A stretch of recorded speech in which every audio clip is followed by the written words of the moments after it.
Welcome, guys. Let's talk more about Qigong. So, question from episode 62. Alex F. Power. Hi, Alex. 2 days ago. Okay, actually, probably more. Here's a big question. Big question. Here we go. I'm curious if it makes sense. Is it possible the Han Dynasty decided to change to the doing practices by stages because people were not all proper candidates for the original Taoism? Maybe the original way was too powerful and people could not handle it. That's a good question. Let me make sure I get your question right by putting it in the right section so I don't end up answering it twice. Okay, so first of all, for the viewers that haven't watched the previous episode, I'm going to go through the premise really quickly so you guys won't get confused and actually make sense from what Alex is talking about here. Or you can just watch episode 62. So from the history of Taoism, in the Zhou Dynasty, originally where it came from, some references would be Zhou Meng, or sitting and forgetting, or also Lo Yi, or the Nei Yi, which is the oldest scripture in Taoism. It talked about non-doing practice, where you're not trying to manipulate your mindset, you're not trying to manipulate the energy, you're not trying to control energy, you're not trying to do anything. You're simply doing nothing to the point where you let go and dissolve.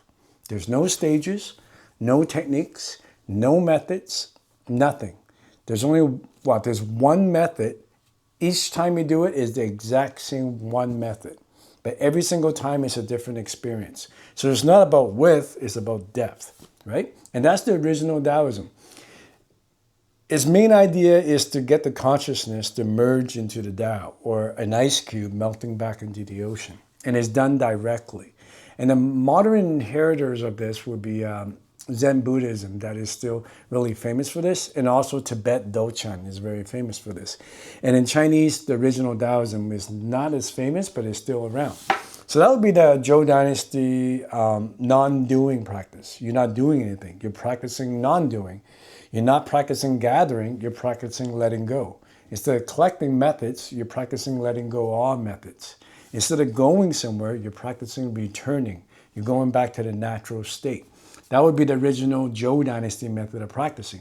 And then later in the Han Dynasty, Taoism started getting really famous for doing practices with a linear progression, like stage 1, stage 2, stage 3, stage 4, and so forth.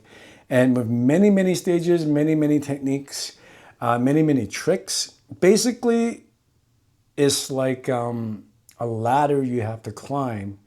And the idea is you go through stage by stage by stage until eventually you get to merge into emptiness. Whereas in original Taoism in the Zhou Dynasty, you directly merge into emptiness without climbing a ladder, no stages. So you're asking,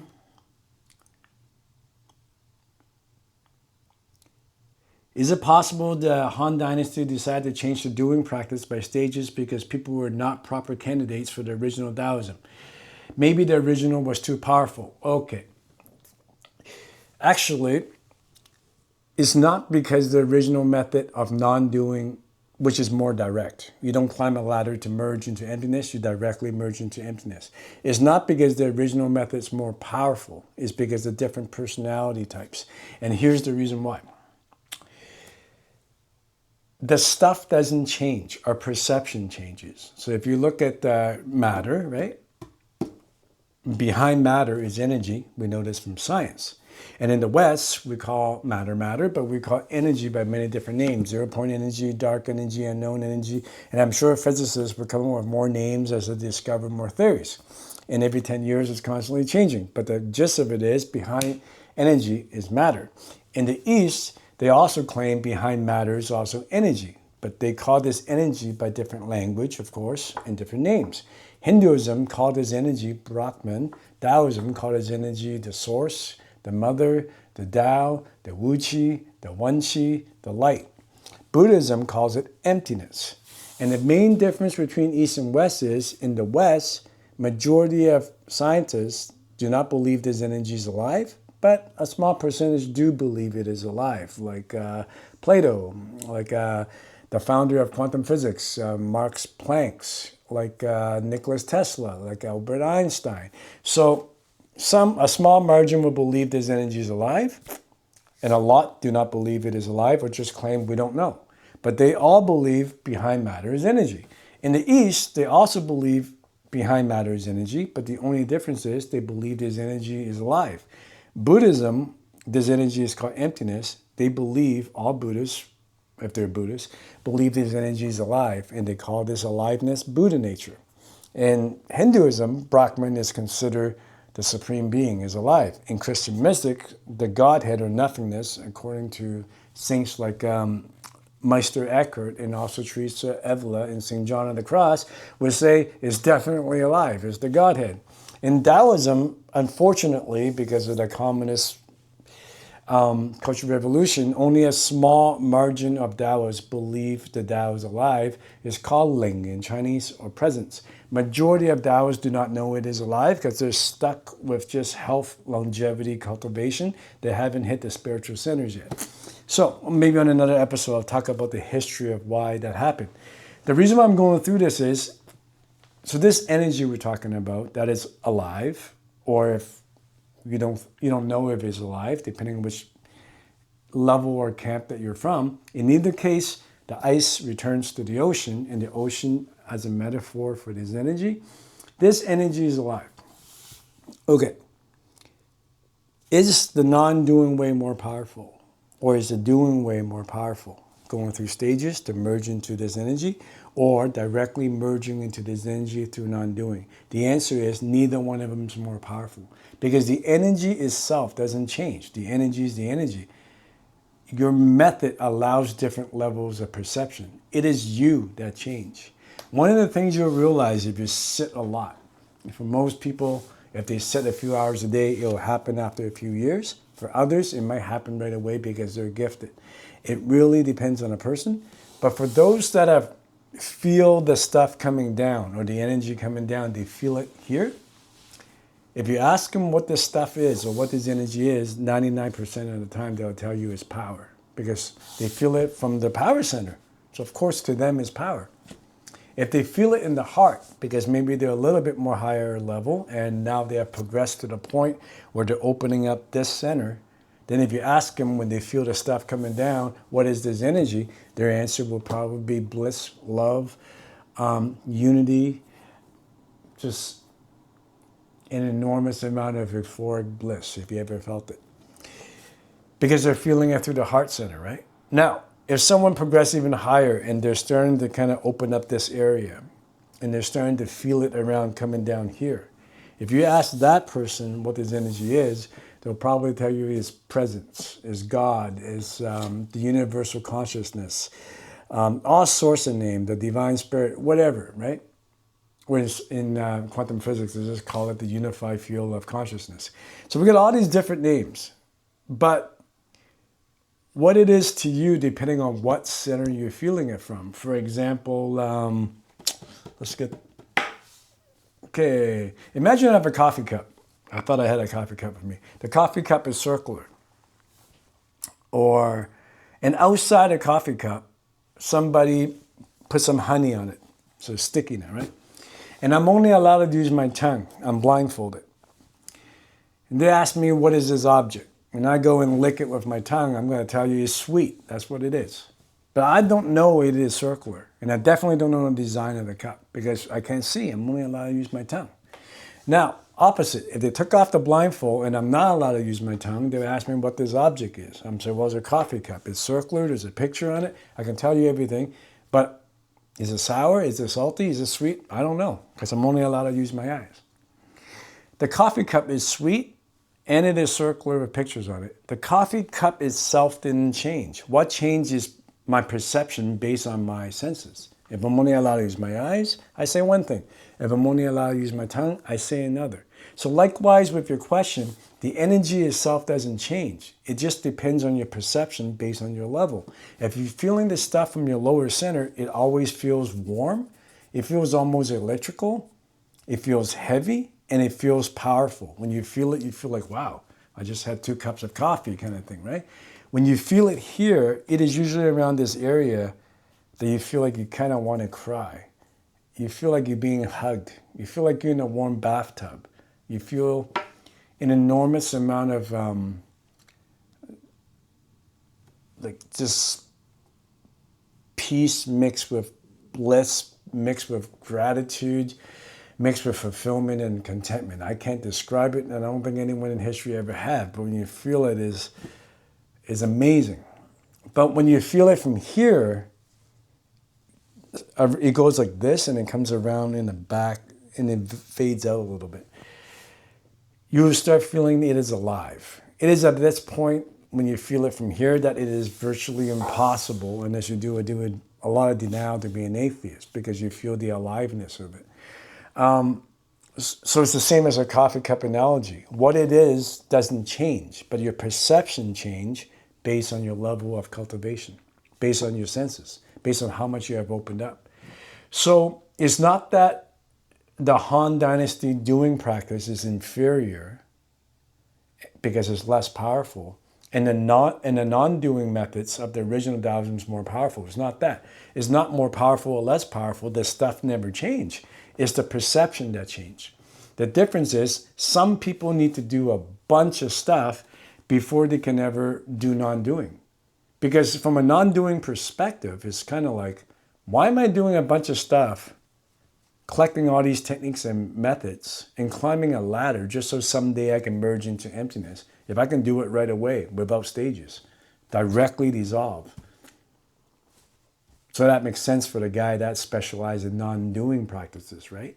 But from a doing perspective, people that loves that kind of stuff, they can't do non-doing. They'll go crazy. They have to do stuff. They're very alpha, very type A personality. They can't sit still. They need to do a bunch of stuff. They need a clear academic linear progression. They need to measure their progress. They need things explained to them clearly.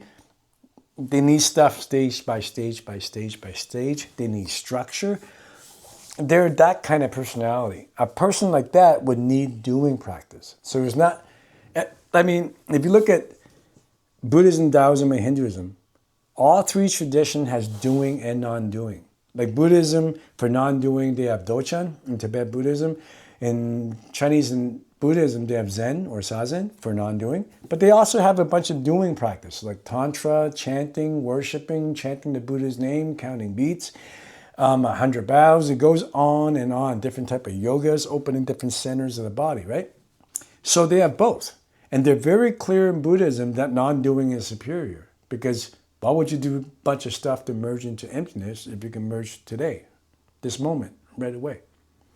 But they also tell you very clearly the reason why doing is necessary is some people's personality or karma needs to do.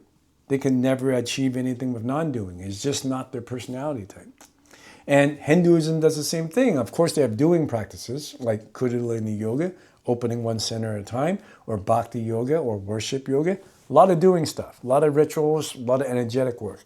But they also have non-doing practice, like jhana. But they also warn you, even though non-doing is more direct, therefore it's superior, doing practice is absolutely necessary because some people need it. Taoism is the only tradition that doesn't talk about it. It knows the answer, but it writes it in poetry. You pretty much have to decipher it, and that's what I'm doing it right now.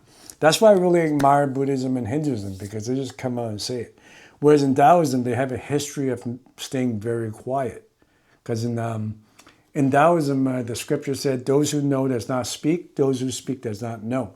And a lot of that have to do with the historical context. Many Taoists were killed and executed by the emperors and kings throughout history for talking a little too much.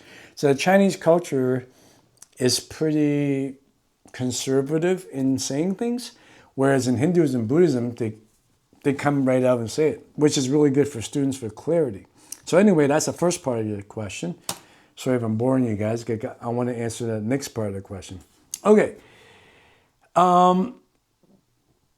Is it too powerful? Okay, here's the second part that you talk about. Okay. Adam, myself, I have noticed that I actually can't properly do many qigong system.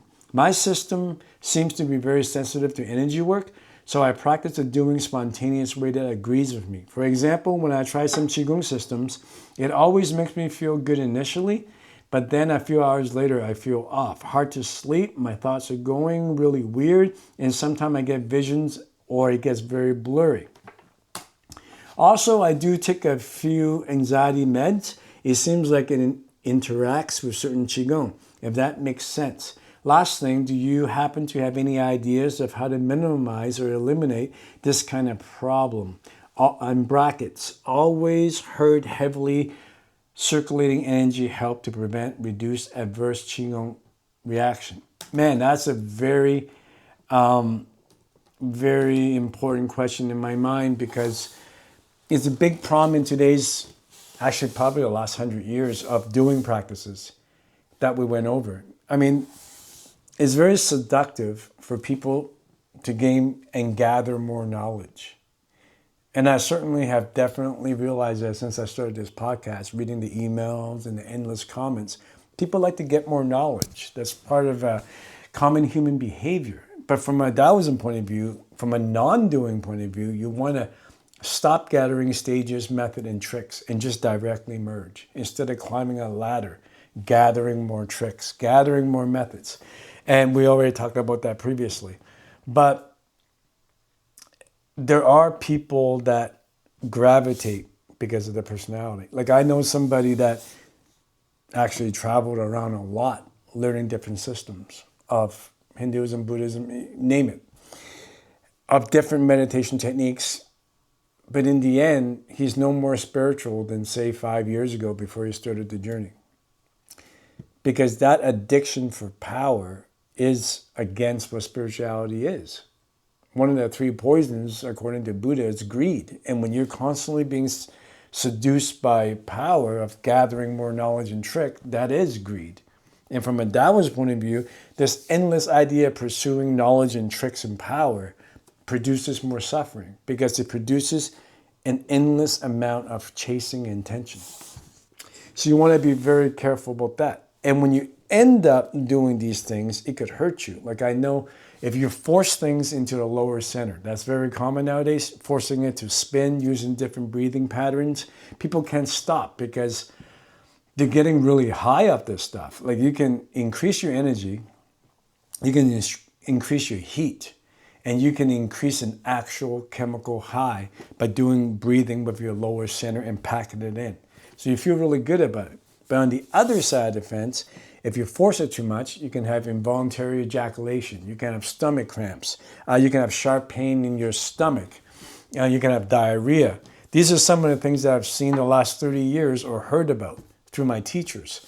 So doing practice is great because some people need it, like I talked about before. But if you get too attached to it to the point where it becomes like an orgasm, it becomes like a greed for power, you risk hurting your mind and body. Pretty badly, actually. So I just want to lay that out there, right? So what is the safety factor for that is, number one, if you're the personality type that fortunately you can skip all the stages, skip all the techniques because you're born to do non-doing practice, where you don't do a bunch of stuff to merge into emptiness, but you can merge directly into emptiness. If you're that lucky, then you don't have to worry about the safety problem because you're not doing anything. It's a non-doing practice. There's no power tricks involved. You're safe. Traditions like that would be Zen, Dochan, or original Taoism. These are non-doing traditions. I'm sure there's other ones in the world, but I don't know about it, and I hope I come across it. So that's the first safety measure to answer your question. The second safety measure, if unfortunately you're born that you need to do stuff, you're that type of guy, you need a linear stages, you need tricks, you need stages, you need methods, you can't directly merge into emptiness, you need to climb a ladder for a few years before you can do it, that's fine because that's your personality type and you should accept yourself for who you are. It's not inferior, it's just who you are.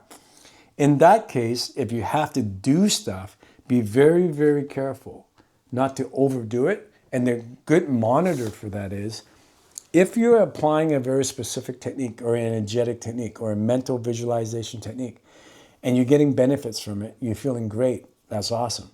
But if it crosses the line to the point of addiction, you feel superior to other people, you feel greedy for more and more, even though you don't need any more, those are signs that you're starting to fall off the ladder. it will hurt you. You can get hallucinations. I've seen people get diarrhea, depending on the center they're working on. People have involuntary ejaculation if they're working on the kidneys. If it's the heart chakra, that can be developed this weird savior's complex. The list goes on. Maybe we can talk about another episode. It's actually kind of depressing. So I would say the best way to deal with that is watch out for greed and addiction for power. Those are usually the clear signs things are starting to go the other way. So I hope I answered your question. But more important than that, this doing, non-doing stuff is just for your living. If you look around, a lot of the chronic stress, anxiety, depression disorder comes from people that's doing too much, man. You know, they're so busy, they can't stop. Even when they have a 5-minute, 10-minute, 15-minute break finally, they grab their phone and they're working their brain again. It becomes this weird compulsive things that we have in modern culture where we have to keep the brain going nonstop. And it's driving people crazy. And the minute they do stop, they feel like withdrawals or something. Or worse than that, they feel some sort of self-guilt, like they're not ambitious enough, they're too lazy, and what have you, right? But if you watch like people go through old age, a lot of time this simplification for life happens by itself. Like I got a friend who was really addicted to martial art and fitness to the point where he was breaking his body. And for those that follow my work, you guys know I certainly did that. So stupid, right? The greed for power and efficiency. But when he got older, around midlife, he started to realize it's kind of stupid. If I only need this much strength to stay really healthy, why am I doing this much to break my joints? It doesn't make sense.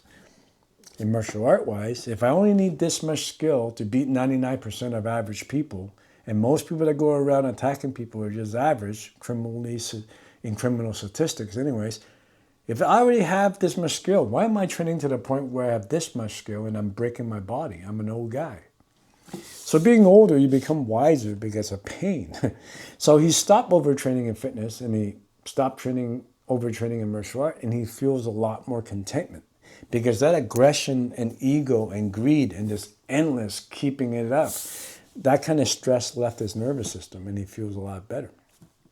Or even in terms of like money, right? I got a family member that's, since I can remember, he's chasing money. And he had more than enough money to live comfortably, but the guy couldn't stop. It became a part of his identity. Like he identified himself based on the wealth he had, which in turn means he was judging people based on the wealth they had. Really unhealthy. And he drove himself mad to the point where he ended up having a drug addiction because he just couldn't stop. The guy was like working, I didn't keep track how many hours a week, but it definitely wasn't healthy. I mean, he didn't even need more money. He just couldn't stop himself. He had more money than he ever needed. And then when he got older, something happened and he lost his wealth. And I never seen a happier man. Now he only works enough to make a living and that's it. He doesn't need more.